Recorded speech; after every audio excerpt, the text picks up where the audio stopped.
O Brasil está vivendo uma fase muito delicada nessa relação com os Estados Unidos. A gente está acompanhando, é uma coisa muito séria, não é brincadeira.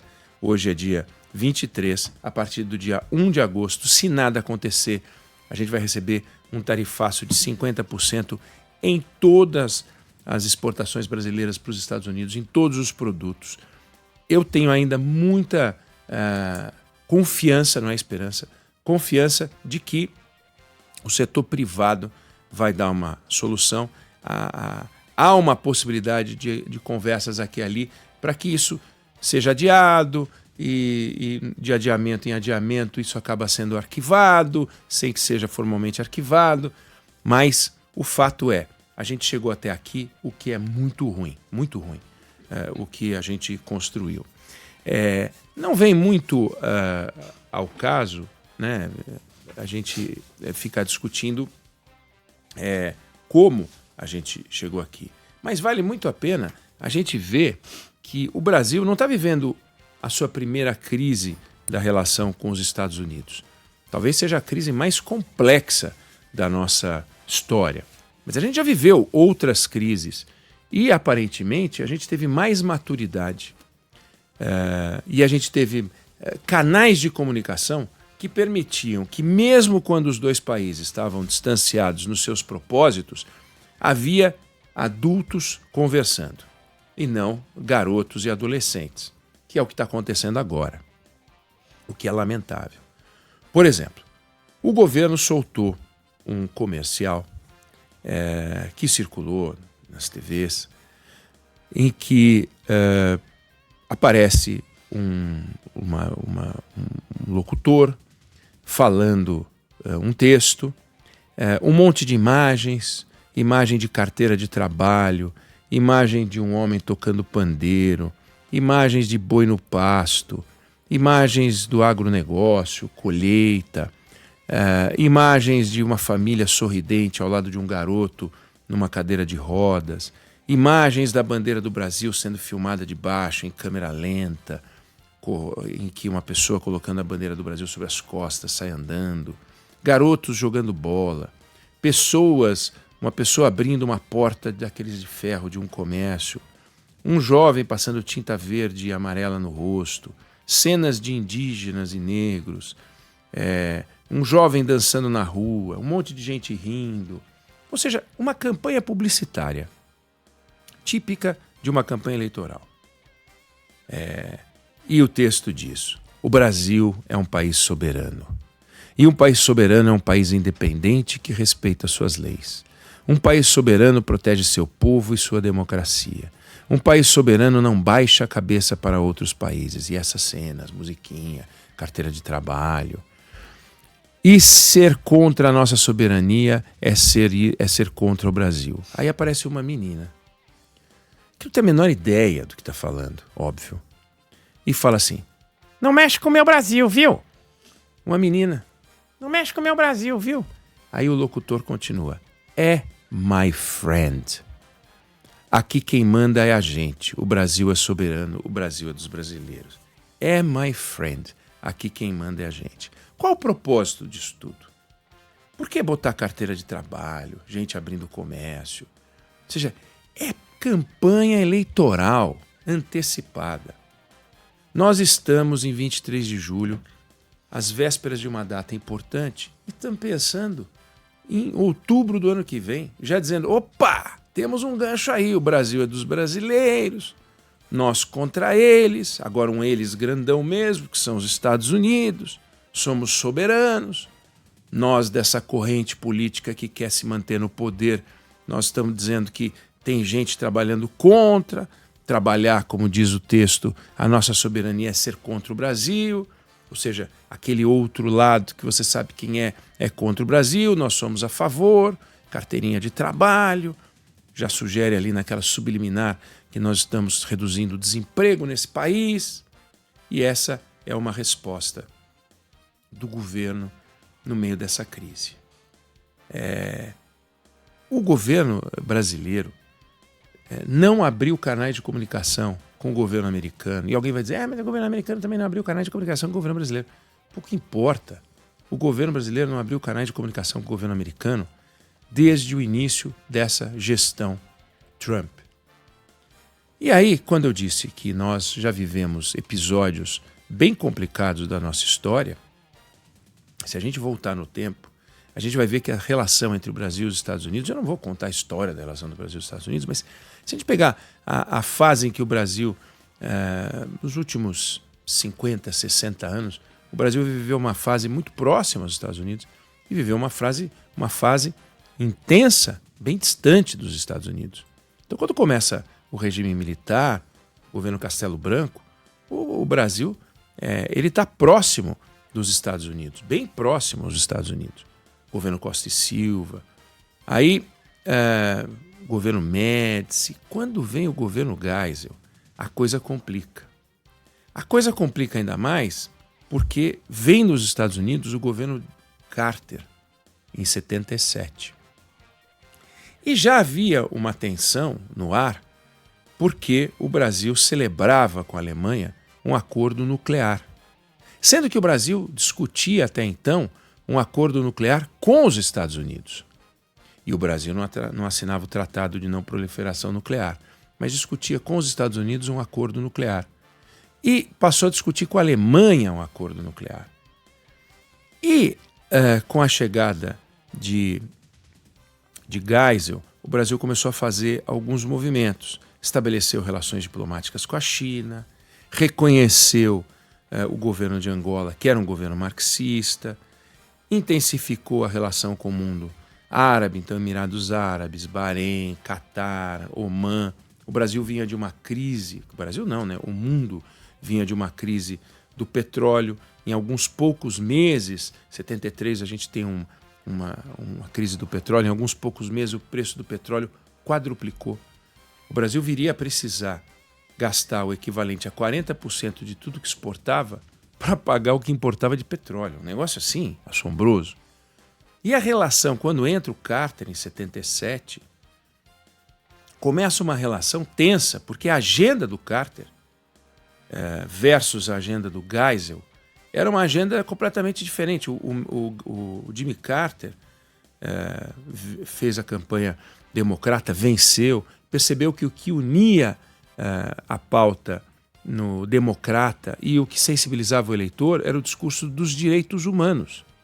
E o Brasil, em pleno regime militar, com o número de denúncias de desaparecidos e tortura que era incrível. Em 74, quando entra o Geisel, 67 denúncias. Em 75, aumenta 9 vezes o número de denúncias de tortura. E o Carter, o governo pelos direitos humanos, direitos humanos, direitos humanos. E aqui a gente tinha, portanto, de um lado a discussão nuclear com a Alemanha, de outro a discussão de direitos humanos. E era um negócio tenso, tão tenso que a certo momento o Brasil, que queria abrir novos espaços de comércio, se afasta dos Estados Unidos. O Brasil celebra um acordo com a Alemanha para construir até 8 usinas nucleares, mas a gente não construiu as 8 usinas nucleares. Mas o Brasil vai se afastando dos Estados Unidos. Agora, olha que interessante. Mesmo o Brasil... peraí que eu preciso achar aqui que sumiu. Mesmo o Brasil se afastando dos Estados Unidos, havia uma discussão curiosa. O secretário de Estado, que hoje é o Marco Rubio, que era o Cyrus Vance, mandou uma carta para o nosso ministro das Relações Exteriores, a certa altura, ele dizendo assim: olha, eu tenho observado com preocupação a direção em que se movimentaram as nossas relações. Nossas duas nações têm interesses comuns, mutuamente importantes, então é preciso observar e respeitar o estilo um do outro. Olha o tom da relação, quer dizer, mesmo quando havia uma tensão forte, havia um contato entre os chanceleres. O Cyrus Vance organiza e a primeira dama americana vem para o Brasil em 77, já no primeiro ano da gestão Carter, final do primeiro ano, novembro de 77. O Carter faz uma visita ao Brasil. O Cyrus Vance, que era o chanceler, o Marco Rubio de hoje, faz uma visita ao Brasil. O Carter vem para cá, tem 3 encontros com o Geisel. Quando o Carter vai embora, ele fala, olha que interessante, ele fala o seguinte, deixa eu achar aqui, ele diz o seguinte,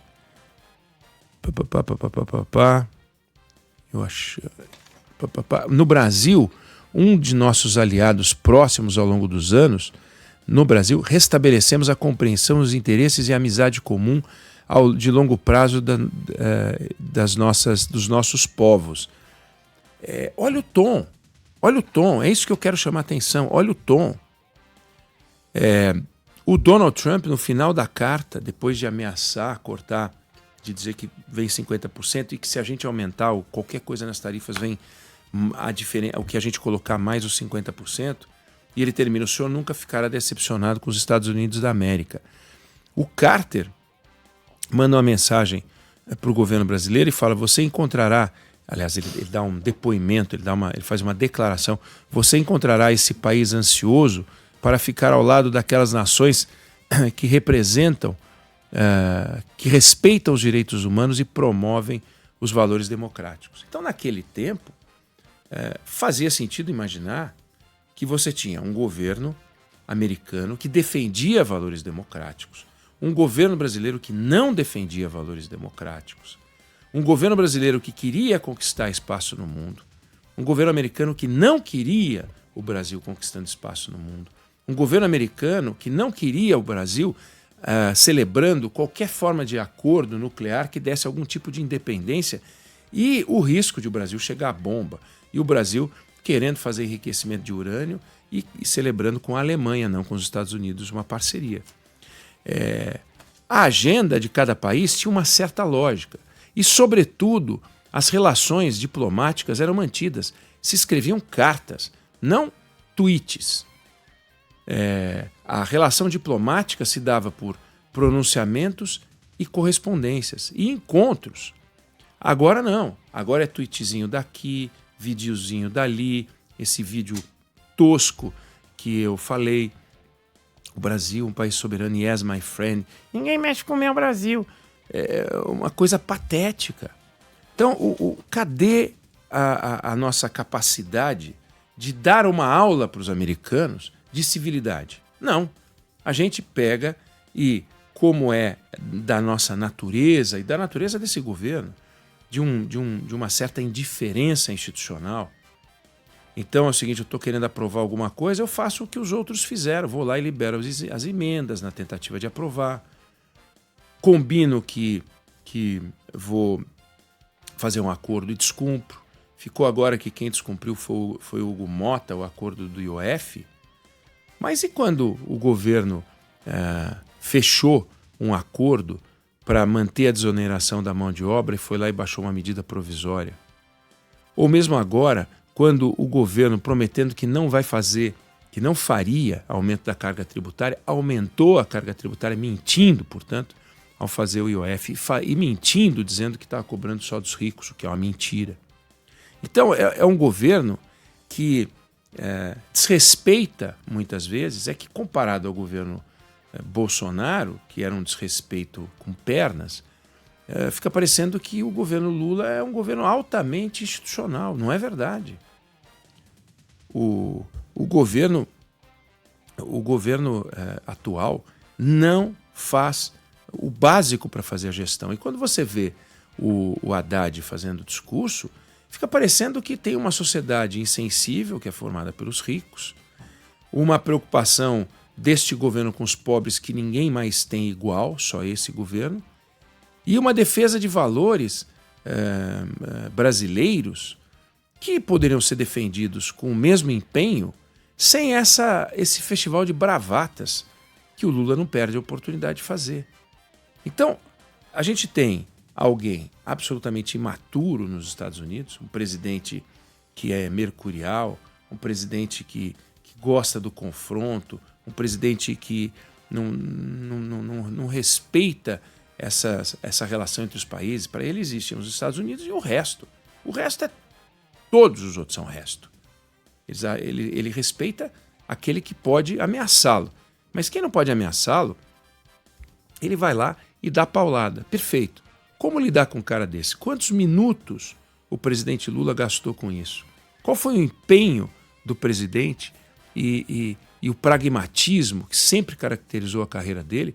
Ele se sentava para conversar com os empresários e saía de uma conversa com os empresários e levava lá para os trabalhadores, lá no sindicato dos metalúrgicos, e fazia esse jogo. Por que com os Estados Unidos, ele que agora é um grandão, porque ele era o presidente do sindicato, agora é o presidente da República, por que ele não consegue? Por que ele percebeu ou ele age como se isso não fosse o caminho adequado? Talvez por causa da percepção que personagens como Sidônio e outros à sua volta passaram para ele de que nós estamos em campanha eleitoral. E em campanha eleitoral a gente não pode perder uma oportunidade. E esta pode ser uma oportunidade da gente se unir, conseguir se unir. Eu digo, os petistas todos que ficavam brigando entre si, se unem em torno do presidente da República, acaba a discussão sobre qual é o caminho a seguir, ganha força a palavra do presidente, tudo vai poder ser feito agora em torno desse momento. Agora, mandar emissários, pensar em mandar uma comissão, a única pessoa que se mexe de forma adulta que a gente vê é o Geraldo Alckmin, sem resultado prático por enquanto, mas tentando. Agora, os canais diplomáticos foram desligados, desplugados, nunca foram conectados por obra e decisão deste governo Lula. Ah, já que é o Trump que é amigo do Bolsonaro, então dane-se. Pô, mas são os Estados Unidos, tem 200 e tantos anos de relacionamento com o Brasil. Aí por que entrou um presidente amalucado, um presidente fora da casinha nos Estados Unidos, eu vou tratá-lo como inimigo.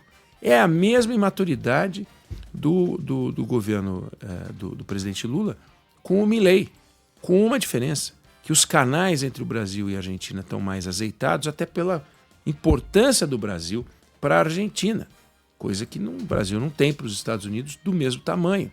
Tem para alguns setores empresariais, mas não do jeito que o Brasil é importante para a Argentina. Então, o Brasil ele sai de crises com mais facilidade quando os canais são mantidos. Exemplo, governo Geisel, Carter. Mais distante, impossível. Só se fosse Carter com Médici. Mas o Carter com Geisel foi um momento, o Brasil acreditando, igual o governo Lula, viu? Igual o governo Lula, acreditando na força das estatais, botando dinheiro na Petrobras, endividando o país. Só que era dívida externa, mas endividando o país, aumentando o déficit. Era uma desordem total, irresponsável também. A década perdida, que é a década de 80, é resultado dessa fase da gestão Geisel. O fim do Médici e Geisel. Muita irresponsabilidade econômica. Mas, no entanto, os canais diplomáticos ali mantidos de alguma forma. A gente vai ver recados duros do Brasil para os Estados Unidos. O Brasil não aceita qualquer ataque à sua soberania, mas eram recados diplomáticos. Não era o presidente indo para o X, o presidente indo na inauguração qualquer que ele vai, aí de pedra fundamental qualquer, de obra qualquer que ele vai, e sai falando do Donald Trump. Um mínimo de moderação, um mínimo de comedimento, um mínimo de cuidado, um mínimo de respeito pelo brasileiro, um mínimo de atenção aos valores e aos princípios do que é conduzir a presidência da República e não assumir o papel de candidato. A liturgia, cadê a liturgia? E não vale ficar comparando com o Bolsonaro, porque o Bolsonaro era um desastre. E porque o Bolsonaro era um desastre, o Lula se enxerga como um sujeito que está fazendo as coisas todas certas? Não está. O erro é muito grande. Daqui para frente, a gente tem que tentar desmontar essa bomba. A gente não vê uma movimentação por parte do governo de maneira organizada, eu digo, envolvendo o presidente da República. Ele faz umas graçolas, Aí uma hora ele vai lá no Palácio da Alvorada e come uma jabuticaba e fala que o Brasil gosta de negociar. Mas quando juntam 2, 3 na frente dele, começa a bater palma e gritar Lula, Lula, Lula, aí ele se inflama e vai de novo. Não é um gringo que vai ensinar, não é um americano. Aí na propaganda bota yes, my friend. Yes, my friend. É, my friend. Não mexe com o meu Brasil. Isso é muito infantil. Mas assim, é infantil demais. Não está à altura da história da que o presidente quer que a gente possa dizer que foi a gestão dele, o legado que ele gostaria de deixar. Eu não sei se você concorda, se você discorda, mas essa é a opinião que eu tenho sobre o assunto.